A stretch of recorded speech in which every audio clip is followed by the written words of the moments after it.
part 2 of the series on advanced Saber spins. This time around, we're going to be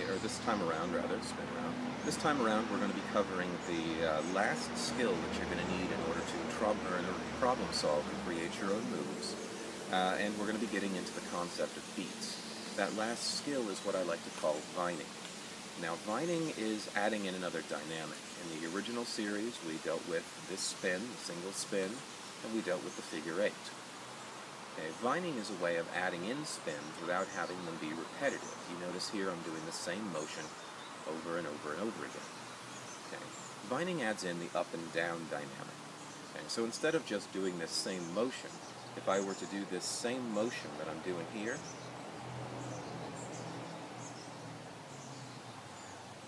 up and down, it creates a little bit of variation, and it allows me to move at different points in my body. Alright, so just to show you a little bit about vining. This is the figure 8. You notice that usually the back vining is pretty easy.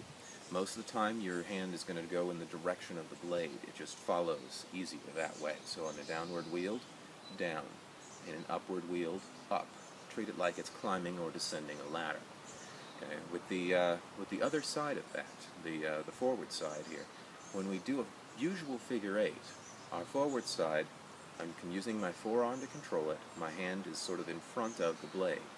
To get the vine, I got to flip it around and control it with my thumb and my index finger. Okay, so there was the vine. I got a little bit carried away over there, but so there's a vine and a vine down the back. Add one more, just for good measure.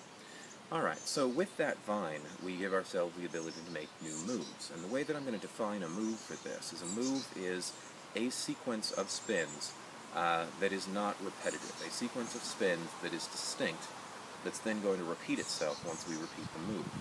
So in a one-beat move, here's the beat.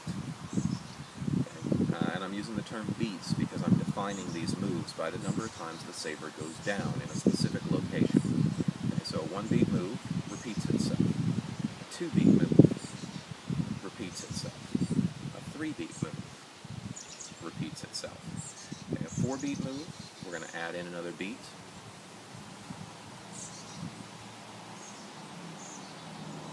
Four-beat move. Okay. Five-beat move.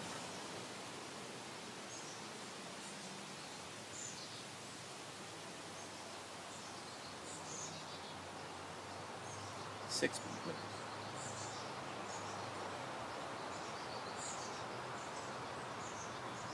And if my gradations on my spin here are smaller, you notice in that last one, I can add a great number of spins with this vine just by moving it down a little bit each time. Okay, so that's basically adding beats to a move on a single side of your body. And as long as we're not repetitive, as long as we're not in the same place twice, it's a distinct move. I was adding them in 50-50. Half of my moves were up front, half of them were in the back. That makes your moves a lot more even, but the possibility does exist for lopsided moves if you control the tempo. Okay, we have our small spins, but we also have our big spins. So if I combine those, I can do 3 beats in the back, 1 beat up front, 3 beats in the back.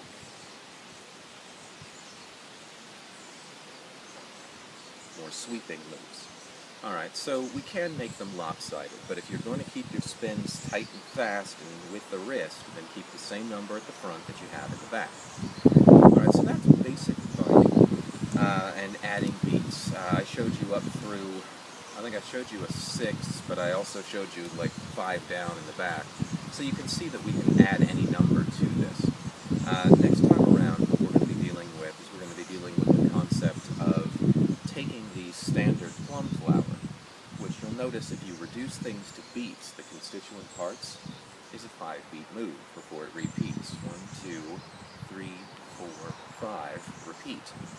Okay, so the plum flower is 5 beats. If we can pull that apart into its constituents, and we can look at both sides of the body, we can add beats over there, and up top, and down below. But that's next time. So until then, hopefully this has been of help. Practice that vine. It's going to be essential to what we're doing next. And I will see you on the forums.